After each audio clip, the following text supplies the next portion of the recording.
মাঝে মাঝে আমাদের সঙ্গে এমন কিছু হয়, তখন আমরা ভাবি এটা আমাদের সঙ্গে কেন হলো। এমন তো আমি কিছু করিনি, যার জন্য এটা হলো। এমনটা কেন হলো, কি ভাবি তো। দেখো, কর্ম, কর্মের ফল তো পেতেই হবে। আমরা যেমন কর্ম করব তেমনই ফল পাবো।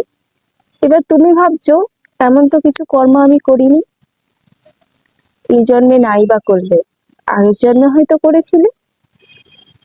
আগের জন্মের কথা কার মনে থাকে? না তোমার না আমার, কারোরই মনে থাকে না। মনে নেই বলে কি তার কর্মটা থাকবে না? কর্মটা তো থেকে যাচ্ছে, আর কর্মের ফলও পেতে হচ্ছে।